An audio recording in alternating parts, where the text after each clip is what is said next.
stage this morning Paul Bertoli. Yay! of Modjo. Welcome, Paul. I'm going to give you a mic in 1 second. There you go. Thank Does you. that work? Awesome. It's And working. Marie-Hélène from Alan. I'm sorry. Je suis américain. Sorry. Bravo, congratulations. Take it away. Thank you very much. Thank you. That's it. So hello everybody.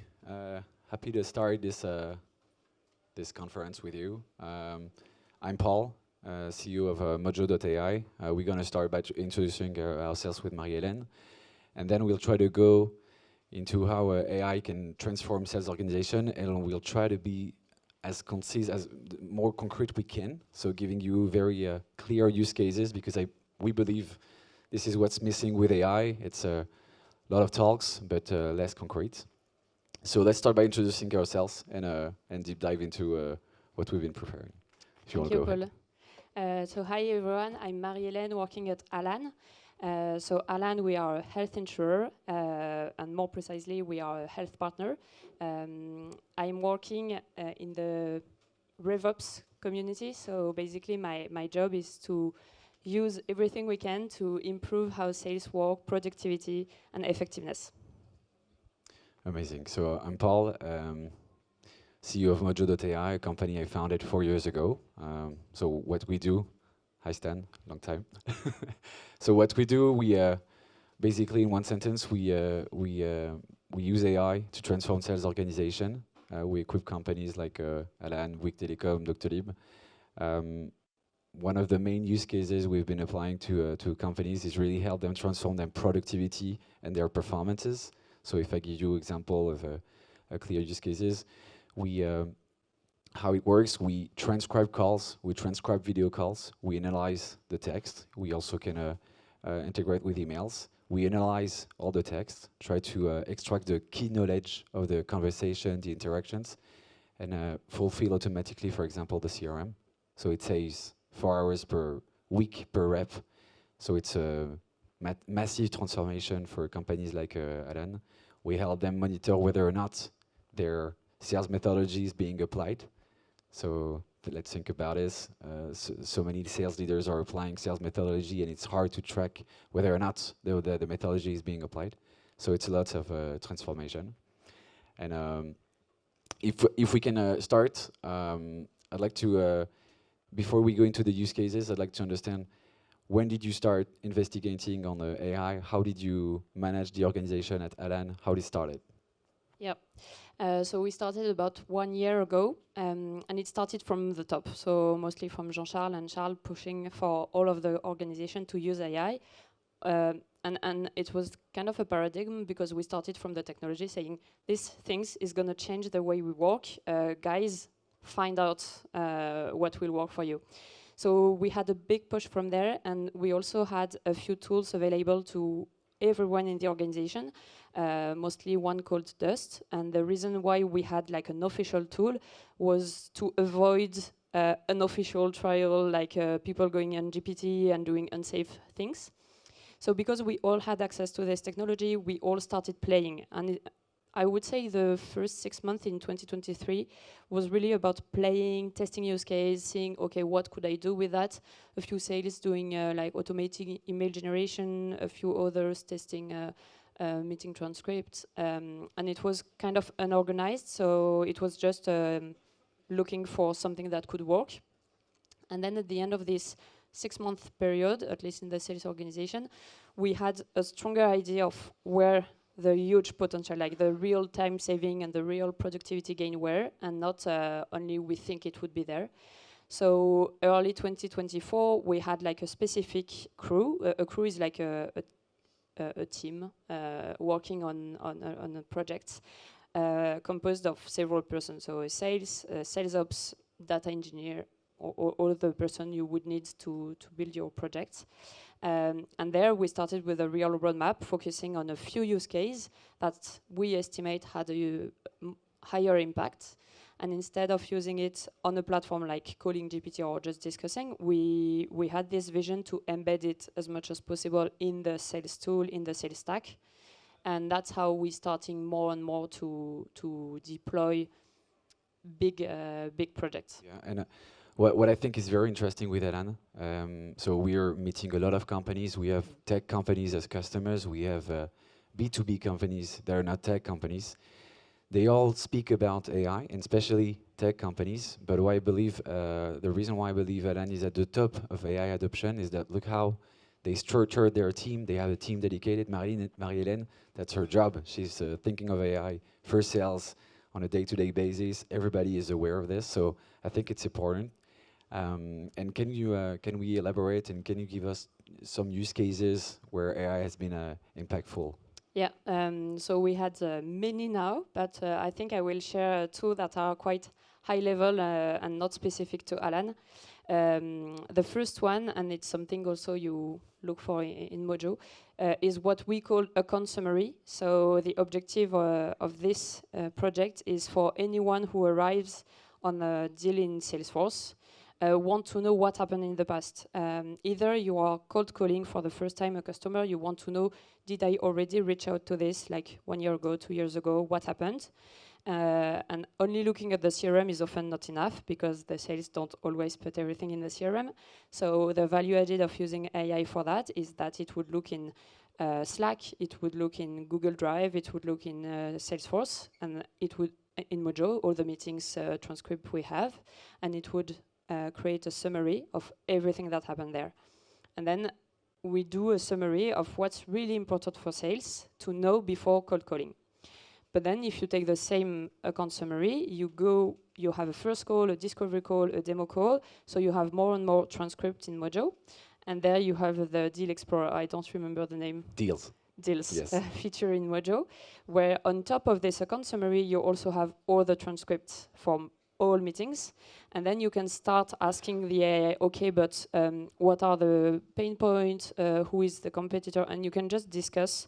So any senior Alaner who would join a call a bit late in the discussion, instead of having to read a lot of transcript or handover notes or even having meeting with the sales, he doesn't need that anymore. He just uses this account summary plus deals. And it also works for BDR to AE handover, because BDR to AE, so when the BDR did the cold calling, the prospection, booked a first meeting, and then someone else is taking the meeting, you always have a gap of, okay, but what should I know about that? And we have old working process with a few fields to fill and everything, but you always lack the, the human touch. And actually with AI plus transcript, we don't need meeting between BDR and AE anymore. So that's one of the use cases. And can you elaborate on what the precise value? Do you see value already? And, yeah. And so do you have metrics to share with the audience? Yeah. So before building this type of project, we estimate already ahead of that what will be the gain if it was a success, which is not even sure. But we just say, okay, if it works, that would save X minutes, that would allow us to close more, that would allow us to sell bigger or whatever. In the case of account summary, we estimated that the time for a sales to properly qualify an account, and it also includes external data, like looking at LinkedIn, looking at the website, that our account summary AI is doing. And all of that we estimate, if a sales do it properly, is 20-minute work, and even more for a bigger deal. So now that it's deployed, we have measured the actual real saving. And indeed, it's between 20 and 30 minutes, but it doesn't apply to our whole portfolio. It applies to about 60% of them. When you mean portfolio users? No, I mean the list of leads sales are supposed to track. Okay. Like some of leads, as hotel and restaurants, are a bit less. The value added is a bit lower because they are often not on LinkedIn, for example, or they have less written exchange. So the value added for them is a bit lower. Okay. And do you have some other use cases to share with some value behind it? Yeah. Another one, so if I focus on the meetings, because that's where sales lose a lot of time. I mean, they do meetings, and after the meetings, they are supposed to follow an internal process we have at Alan, and this process consists of summarizing the meeting in a Alan format that is interesting for our manager, for them, but also for the marketing intelligence, because they want to extract a few precise data points. So we have this template, and all sales after meeting are supposed to fill this template send it on Slack, send it on Salesforce, plus send an email, a follow-up email to the customer. And where AI really helped, we use Modjo for that, is getting the transcript from the meeting allowed us to automate this template. So instead of filling a form, they just have the template already filled. They can edit, of course, and then we have an automatism that automatically pushed it in Slack, push it in Salesforce, and generate the follow-up email. It doesn't send the email, it just generates it. But it allows to save about 50 to 20 minutes per meeting per sales. Plus, it increased the data quality in the CRM, because automatically when it's pushed in Slack, it pushed in the CRM. While sales, they care about Slack, they don't care about Salesforce. The CRM. Do somebody works at Salesforce here? Sorry. Is somebody using a CRM here? Like, how many people are using a CRM? Okay, that's interesting. So now that we mentioned use cases and the value behind it, I mean, this is what we see at Modjo, is that we are delivering so much value with these new features, with these new AI features. Like, think about it. Like, we can complete automatically a CRM right after a call happened. This is transformative for any organization. If you ask any sales rep, any account manager, what's the hardest thing to do? What's the thing you don't like to do? It's completing my CRM the Friday afternoon. So, and now it's possible. We can do this, but we see sometimes, and I'd like to have your point of view here. Some blockers inside the organization. So I'd like to. Can you elaborate on what has been what have been the obstacles that you crossed for increasing the AI adoption? Yeah, the main obstacle was human more than technology, because I think we can go really, really far already with the technology, but the human is maybe not ready yet, or it depends on who. So the first blocker we had was changing the habits, because people, and especially sales, they have kind of a cadence. It works, especially for the top performer. So why would they change that while they are already top performer and already reaching their objectives and it works? So that was one of the challenge, and I would say the second biggest challenge was the trust into the technology, saying, yeah, I prefer to own what I'm doing and not to trusting. do it myself. Yes, exactly.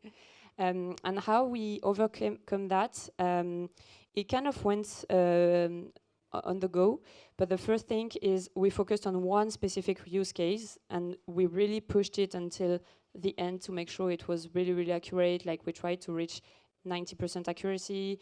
We really work on the prompts. That was like the main time-consuming task, until we are happy with that, so that a few users would save really a lot of time, and then they would be our promoter and reference in the team. Yeah. So when building, we had a reference. Once deployed, we had our champion. And so we track everything at Alan, so we know who is not using the feature.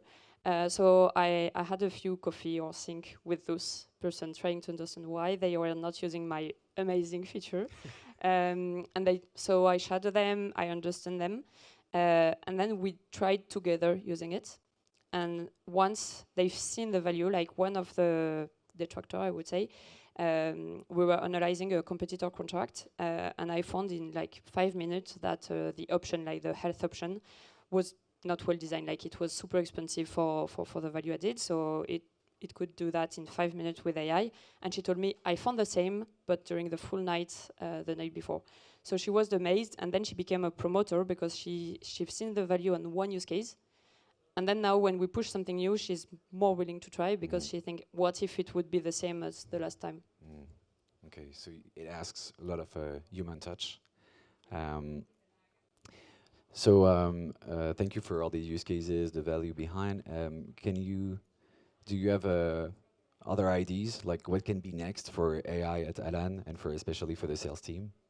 Yeah, we have a full roadmap, so quite a lot of ideas.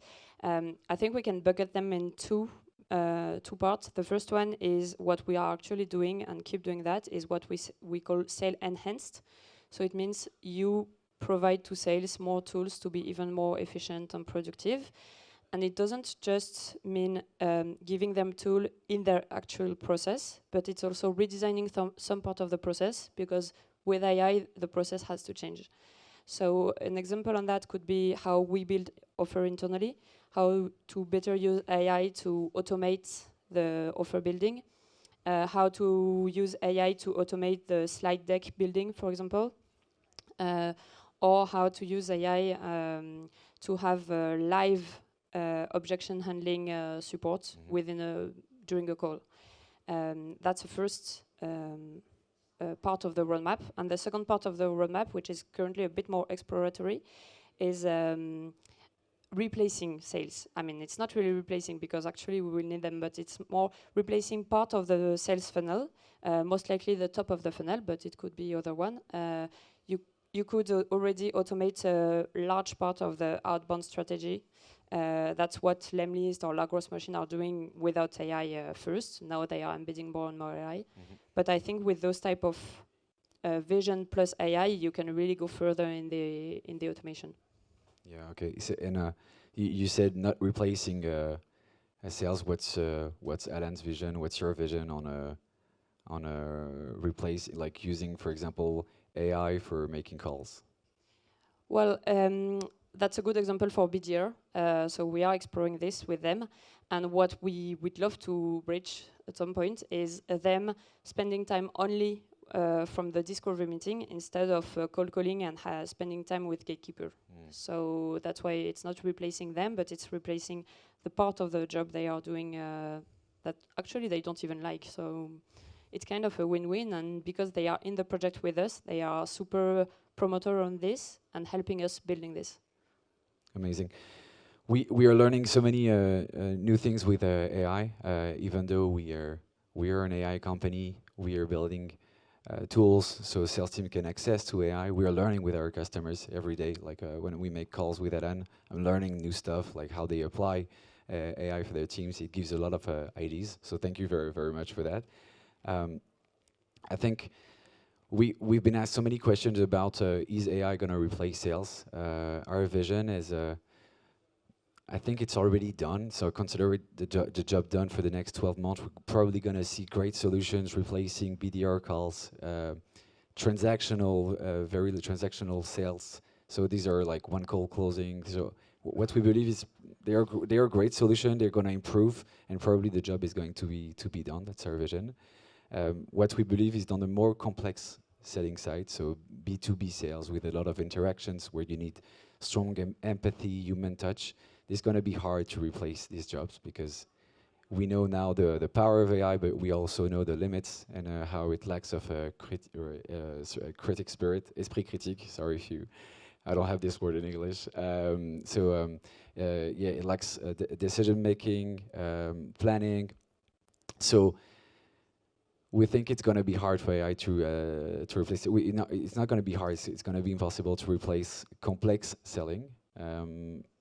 But I have like a question that I'm not gonna answer. But now that we can complete automatically a CRM, just think about it.